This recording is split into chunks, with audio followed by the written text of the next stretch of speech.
Blood hounds या मैं कहूँ मास्टरपीस तो गलत नहीं होगा, लेकिन हमारे ग्युनवू और वू जिन दोनों ही ब्लड हाउंड सीजन 2 में वापस आने वाले हैं। एक छोटी सी 10 सेकंड की क्लिप जिसको ऑफिशियली नेटफ्लिक्स पे रिलीज किया गया है। तो क्या हमें सीजन 2 में देखने को मिलेगा? क्या इसके रिगार्डिंग कंट्रोवर्सीज, सैड न्यूज है और क्यों आखिर इसको आने में इतना समय लग गया? कौन कौन से कैरेक्टर्स हमें सीजन 2 में देखने को मिलेंगे, ये आप जानेंगे आज इस वीडियो में, क्योंकि आप देख रहे हैं थर्मी नाटो को अनावासियो। सो वेल, ब्लड हाउंड का सीजन 1 एक ऐसी सीरीज थी जो आते ही काफी सुर्खियों में छा गई, मगर ये 2023 में रिलीज हुई थी। उसके बाद काफी सारा लंबा समय बीत गया एंड अब फाइनली हमें इसका सेकंड सीजन देखने को मिलने वाला है। बट स्टिल अभी तक कोई ऑफिशियली टीजर, ट्रेलर कुछ रिलीज नहीं हुआ। लेकिन हर साल नेटफ्लिक्स उनके ऑफिशियल सोशल चैनल्स के ऊपर एक वीडियो अपलोड करते हैं कि इस साल नेटफ्लिक्स में क्या हमें देखने को मिलेगा, जिसमें कोरियन फिल्म या मूवीज या ड्रामास के रिकॉर्डिंग हमें ब्लड हाउंड की एक 10 सेकंड की क्लिप देखने को मिली, जिससे पता लगता है कि 2026 के सेकंड हाफ यानी जून जुलाई के आसपास या उसके बाद हमें ब्लड हाउंड सीजन 2 देखने को मिलेगा। जैसा इस सीरीज को रिप्रेजेंट किया गया था, एक्चुअली वैसा हमें सीजन 1 में कुछ खास देखने को नहीं मिला, क्योंकि सीरीज की शुरुआत होती है दो बॉक्सर से जो कि फाइनल राउंड में एक दूसरे के खिलाफ ही लड़ रहे थे, लेकिन उसके बाद ही एक दूसरे को दोस्ती का हाथ बढ़ाते हैं और किस तरीके से वो अपोनेंट्स पूरी सीरीज में बेस्ट फ्रेंड्स बन के घूमते हैं। लेकिन उस स्टार्टिंग सीन को देख के लगा था कि ब्लड हाउंड्स एक्चुअली बॉक्सिंग के रिगार्डिंग कोई सीरीज होगी, मगर सीजन 1 की जो मेन स्टोरी थी वो थी हमारे लोन सार्स के खिलाफ मिस्टर किम, जो कि अवैध तरीके से आम जनता को काफी अजीब रेट ऑफ इंटरेस्ट के ऊपर लोन देते हैं। उसी का शिकार बन जाती हैं हमारे ग्युनवू की मॉम। बस उसके बाद क्या था, ग्युनवू और वू जिन दोनों लग जाते हैं लोन सार्स की पिटाई करने के लिए। वेल, जिस तरीके से वो अपनी बॉक्सिंग आर्ट स्टाइल का यूज करते हैं वो वाकई काबिल तारीफ था। लेकिन इस सीरीज को अगर मैं मास्टरपीस कहूँ तो गलत नहीं होगा, क्योंकि जिस तरीके से इसके अंदर जो इमोशंस हैं, आई थिंक मैं वो अकेला नहीं था जिसने इस सीरीज को देखा और उनका दिल भर आया था और आंखों में आंसू आ गए थे। जिस तरीके से ग्युनवू की फाइनेंशियल कंडीशन थी, उनकी मॉम परेशान थी और जब उनको पैसे की फाइनली मदद मिल जाती है एंड जब वू जिन हॉस्पिटल में एडमिट थे और ग्युनवू सिर्फ रिक्वेस्ट करते हैं कि प्लीज मेरे को थोड़ा और ब्लड इनको देने दो। ये कुछ ऐसे सीन जिसके अंदर एक्टिंग कुछ इस कदर करी गई है कि सीधा दिल पे आगे लगती है और आंखों से बहते हुए आंसुओं को नहीं रोक सकती। इसी बीच हमें चोई तेओ का पता लगता है, जो उनके जमाने में एक लोन सार्क थे एंड मिस्टर किम एक्चुअली उन्हीं के अंडर काम करते थे। बट उन्होंने लोन सार्क गिरी छोड़ दी एंड एक अच्छा पाथ अपनाया और लोगों को बिना किसी इंटरेस्ट के पैसा देते थे, जिन्होंने ही एक्चुअली हमारे ग्युनवू की मदद करी थी। बट अनफॉर्चुनेटली मिस्टर किम के पंटर उनकी भी गुद्दी चटका देते हैं। दैट्स व्हाई वो तो हमें सीजन 2 में नहीं देखने को मिलेंगे। लेकिन वहीं उनकी एक बेटी जो कि सीरीज में एकदम से एंट्री करती है एज ए हीरोइन के रोल में, ह्यूनजू। टेक्निकली वो उनकी बेटी नहीं थी, लेकिन एक अनाथ आश्रम में उनको मिली थी एंड चोई तेओ ने उनको उनकी बेटी की तरह ही पाला और वो भी उनको पापा मानती थी। लेकिन जहाँ चोई तेओ की सीरीज में डेथ हो जाती है, ह्यूनजू के रिगार्डिंग कुछ एक्चुअली बहुत ही ज्यादा बुरा हो जाता है। देखा जाए तो ह्यूनजू कभी भी सीरीज में मारी नहीं गई, बट अनफॉर्चुनेटली जिन्होंने ह्यूनजू का रोल निभाया था, किम सेइरोन, वो रियल लाइफ में ही मारी जाती हैं। वो सीन जहां वो जिन हॉस्पिटल में एडमिट थे, ह्यूनजू भी काफी ज्यादा इमोशनल थी, लेकिन एक ही सीन के बाद में अचानक से वो हॉस्पिटल से गायब हो जाती हैं। इवन जो हमने सीन देखा था कि एक ब्लड इमेज हॉस्पिटल को छोड़ के जा रही है, वो एक्चुअली कभी भी ह्यूनजू नहीं थी। उससे पहले वाले सीन में ही ह्यूनजू अपने रियल लाइफ में सुसाइड कर लेती हैं, जिसके पीछे एक्चुअली बहुत बड़ी कंट्रोवर्सी है। किम सो ह्यून जो एक कोरियन एक्टर है, उनके ऊपर एलिगेशन लगे थे किम सेइरोन यानी कि हमारी ह्यूनजू को डेट करने के, लेकिन कब? जब एक्चुअली उनकी उम्र 15 साल थी। अब एक्चुअली ये बातें बहुत सालों तक चली और बहुत बड़ा बखेड़ा खड़ा करने लगी। इसी के बीच में सो ह्यून किम सेइरोन को उनकी कंपनी में भी ऑफर करते हैं, जिससे पहले हालांकि वो कोरिया की one of the biggest company जो कि के ड्रामाज और के पॉप म्यूजिक को संभालती है, YG एंटरटेनमेंट, उसमें थी। बट एक दिन वो ड्रिंक एंड ड्राइव के केस में फंस जाती हैं, जिसके लिए उनको $15,000 का जुर्माना चुकाना पड़ता है, जो वो चुका भी देती हैं। लेकिन $15,000 अप्रोक्सीमेटली 15 लाख रुपए ड्रिंक एंड ड्राइव के लिए एक बड़ी रकम है। दैट्स व्हाई सो ह्यून उस केस को रीओपन करवाते हैं उनकी कंपनी की मदद से एंड उस केस को हार जाते हैं और ऊपर से सेइरोन के ऊपर ही एलिगेशंस लगाने लगते हैं। एंड नाउ अब उनकी कंपनी सेइरोन को चार्ज करती है, जिसके कारण से वो अपनी जिंदगी में $13 मिलियन के डेट में आ जाती हैं, जिसको चुकाने के लिए वो सो ह्यून से टाइम भी मांगती हैं, मगर वो उनके मैसेजेस को टोटली इग्नोर करने लगते हैं। बट समय देने की बजाय वो उल्टा हीरो उनके प्राइवेट पिक्चर्स और फोटोज को पब्लिकली लीक कर देते हैं। अपनी सोशल इमेज को खराब होते हुए सबके सामने देखना, अपनी प्राइवेसी को खो देना और ऊपर से इतने बड़े डेट के अंदर होना, इतना ज्यादा मेंटल प्रेशर वो झेल नहीं पाई और बहुत ही ज्यादा सैडली उन्हीं के बर्थडे वाले दिन, बर्थडे शायद एक लौता ऐसा दिन होता है इंसान की जिंदगी में जहां वो थोड़ा सा लिटिल बिट हैप्पियर हो सकता है कि एटलीस्ट इट्स माय डे, इस दिन मैं धरती पे स्पॉन होया था। एंड इमेजिन उसी दिन अपनी जान ले लेना। सो मेंटल प्रेशर बहुत ज्यादा था। बट उसके 3 महीने बाद कोर्ट एक्चुअली सो ह्यून को बाइज्जत बरी कर देती है क्योंकि उनके खिलाफ कुछ पुख्ता और ज्यादा सबूत नहीं मिलते। ऊपर से जो फोटोज लीक हुई थी वो उन्होंने नहीं करी थी और जो 13 मिलियन के डेट में वो गई, वो पैसा जो मांग रहे थे वो एक्चुअली सो ह्यून ने नहीं मांगा जबकि उनकी कंपनी मांग रही थी। एंड एक जो फोटो जिसके कारण से उन पे एलिगेशंस लगे थे कि वो 15 ईयर ओल्ड को डेट कर रहे थे, वो एक्चुअली फोटो आईफोन 11 से ली गई थी। एंड जिस वक्त तक आईफोन 11 लॉन्च हुआ था उस टाइम तक किम से-इरोन 19 साल की थी। वेल अब यहाँ पर कौन सही और कौन गलत है ये तो कोई नहीं जानता, मगर यही वो प्रॉब्लम थी जिस कारण से ब्लड हाउंड को एक ब्रेक लेना पड़ा था क्योंकि सीजन 1 की शूटिंग इवेंचुअली उस वक्त चल रही थी एंड लास्ट के 2 एपिसोड्स में से उनको कट डाउन करना पड़ा, काफी सारे सीन्स को बदलना पड़ा, स्टोरी लाइन में भी बदलाव लाना पड़ा। तो डेफिनेटली अनफॉर्चुनेटली ये भी हमें सीजन 2 में नहीं देखने को मिलेंगी। लेकिन अब ये जो 10 सेकंड की एक छोटी सी क्लिप रिलीज हुई है, इस छोटी सी क्लिप ने काफी सारी बातों को बताया एंड हमें एक मेन स्टोरी लाइन पता लगती है क्योंकि इस बार जो ब्लड हाउंड सीजन 2 होने वाला है वो एक्चुअली वो होने वाला है जो ब्लड हाउंड होना चाहिए था,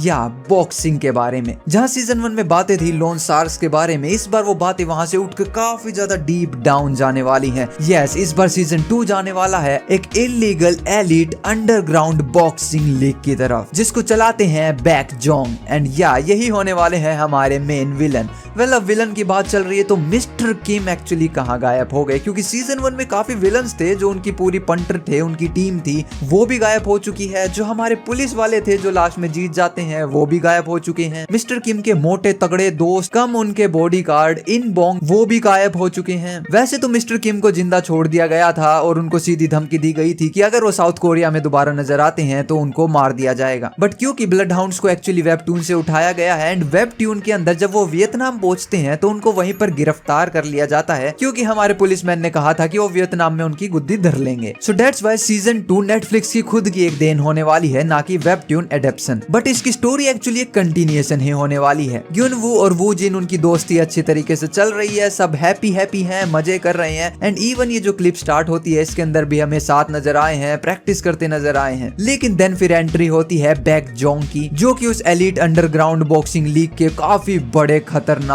हेड हैं एंड इवेंचुअली वो हमारे दोनों बॉक्सर्स को इस लीग में खींच लेते हैं। ग्युन वू और वू जिन दोनों ही इसमें फंस जाते हैं एंड जिन्होंने इनको बुलाया था बैक जोंग वो ही इनके लिए सबसे बड़ी प्रॉब्लम बन जाते हैं। लेकिन अब सवाल यहाँ पर खड़ा होता है कि आखिर ये दोनों इस लीग के अंदर फंस कैसे गए क्योंकि ये अच्छे बॉक्सर्स हैं। सो एक्चुअली इसके 2 रीजन हो सकते हैं जिसमें से पहला रीजन हमेशा एक मनी हो सकता है क्योंकि अब चोइते वो तो मारे जा चुके हैं तो इतना सारा जो पैसा था अब वो डेफिनेटली हमारे बॉक्सर्स के पास नहीं है एंड जिंदगी में एक टाइम पे पैसा तो खत्म होने ही लगेगा। तो मे भी उन्हें इलीगल बॉक्सिंग में जाना पड़ा क्योंकि इलीगल बॉक्सिंग में डेफिनेटली लीगल के मुकाबले बहुत 10 गुना 20 गुना तक पैसा रहता है। लेकिन मेरे को फिर भी नहीं लगता कि ये बातें पैसे से रिलेटेड होंगी क्योंकि लिटरली पूरा सीजन 1 सिर्फ पैसे के अराउंड ही घूम रहा था एंड इस बार एक्चुअली एक एलीट लेवल बॉक्सिंग देखने को मिलेगी। सो इसका दूसरा रीजन होने वाला है जो हमें एक्चुअली इस क्लिप में ही दिखाया गया है। जब जुन वू और वू जिन दोनों ही प्रैक्टिस कर रहे हैं तो वहां वू जिन कहते हैं कि हमें जाना होगा टॉप पोजीशन पे। सो आई थिंक सीजन 2 के अंदर ये दोनों काफी मेहनत करते हैं और लिटरली बहुत बड़े बड़े बॉक्सर्स के साथ लड़ते हैं और टॉप टेबल पर पहुंचने लगते हैं एंड अब यही कारण था कि इन दोनों के ऊपर नजर पड़ती है बैक जोंग की। दैट्स व्हाई वो इन दोनों को ऑफर करते हैं कि तुम हमारी लीग में यहाँ पे आ जाओ, हम तुम्हें बेइंतहा पैसा देंगे। लेकिन हमारे दोनों बॉक्सर दिल के काफी अच्छे हैं तो वो इस ऑफर को मना कर देते हैं। लेकिन बैक जोंग तो एक विलन है तो अब वो तो अपनी दिल की करे बिना रुके नहीं गए। दैट्स व्हाई वो समहाउ इनको इनलीगल बॉक्सिंग के अंदर खींच ही लेते हैं और ये उसके साथ कनेक्ट हो जाते हैं। अब क्योंकि पूरी कास्ट को बदल दिया गया है, हमारे विलन्स गायब हो चुके हैं, हमारी जो पुलिस वाली टीम थी वो गायब हो चुकी है, हमारी हीरोइन जो हैं वो गायब हो चुकी हैं, तो काफी सारे new cast members, characters, actors हमें देखने को मिलेंगे जिसमें से कंफर्म्ड है होंग चोंग सुन जिनको आपने विंसिंजो में देखा होगा, साथ में सेंग ली जो कि सपोर्टिंग रोल में हमें नजर आएंगे। मगर हमें 2 न्यू कैमियोज भी देखने को मिलेंगे जो कि है पार्क सी जून एंड डेक्स जिनको आपने सिंगल इन्फेर्नो में देखा होगा। लेकिन सवाल अभी भी ये है कि हीरोइन एक्चुअली कौन रहने वाली है। सो वैसे तो सीजन 1 में हमें एक्चुअली एक और हीरोइन देखने को मिली थी, या हम नहीं भूल सकते दामिन को, मिस्टर ओ की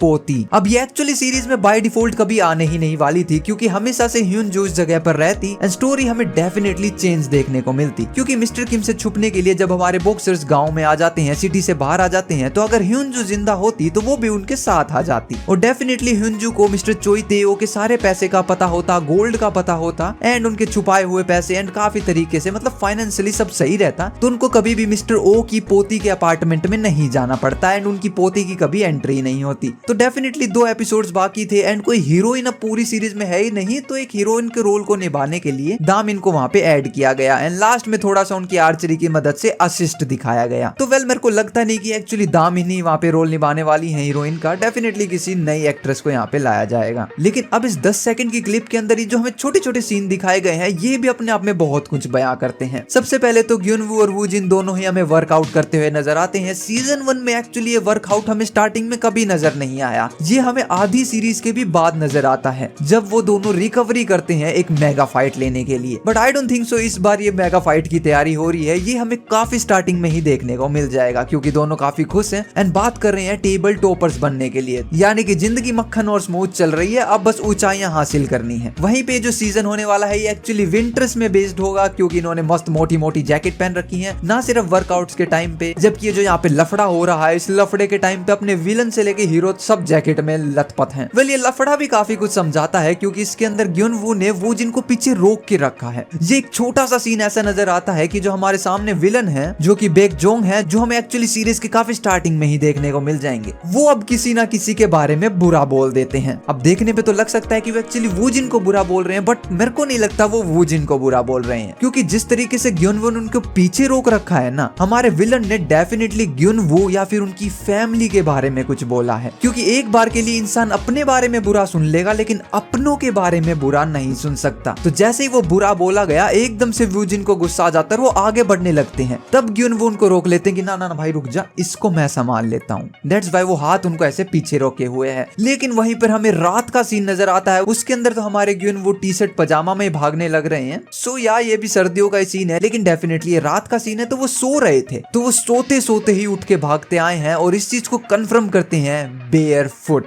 या ये सीन जानबूझ के दिखाया है, ऑफ कोर्स वो नंगे पांव भाग रहे हैं। इसका मतलब आप समझ सकते हो कि सिचुएशन कितनी इंटेंस होगी। रात के वक्त वो सो रहे होंगे, लेकिन हो सकता है उनके घर में कोई घुस आया हो, या फिर किसी तरीके की आवाज आई हो, कोई स्टोकर का पता लगा हो, या हो सकता है उस मैन में किसी को किडनैप भी कर रखा हो, जिसके पीछे हमारे ग्युन वो भाग रहे हैं। लेकिन अगले सीन में वो ब्लैक एसयूवी ब्लास्ट हो जाती है। अब ब्लैक एसयूवी रिप्रेजेंट करती है बैड गाइज को, लेकिन इमेजिन बैड गाइज ही ब्लास्ट हो गए। इसका मतलब कहानी में ट्विस्ट है, और ये छोटा सा 1 सेकंड का सीन ये बताता है कि स्टोरी लाइन कैसे ट्विस्ट से भरी होने वाली है। बट लास्ट में ही जो ग्युनवू का हमें चेहरा नजर आता है, उनके चेहरे के ऊपर कुछ चोट के निशान है। इसका मतलब ये नाइट चेजिंग वाला सीन स्टार्टिंग का नहीं है, इससे पहले हमारे दोनों बॉक्सर किसी लफड़े में अटक चुके हैं एंड उस लफड़े में ही उनको ये चोट लगी होंगी। दैट्स व्हाई वो ब्लैक एसयूवी वाले बैड गाइज यहाँ पर ग्युनवू के पास आते हैं। बाकी हो सकता है हमें आने वाले 2-3 मंथ्स के अंदर इसका एक्चुअली टीजर या ट्रेलर भी देखने को मिले। सीरीज हमें जून के बाद में ही देखने को मिलेगी। बट एक चीज डेफिनेटली कंफर्म्ड है, वो है सब्सक्राइब बटन, क्योंकि यहाँ तक इस वीडियो को देख रहे हो तो उसको दबा दो, क्योंकि आप एंटरटेन हो, और अगर एंटरटेन हो तो एक सब्सक्राइबर मैं भी डिजर्व करता हूँ। मिलते हैं नेक्स्ट वीडियो में। आप देख रहे थे टर्मिनाटो को।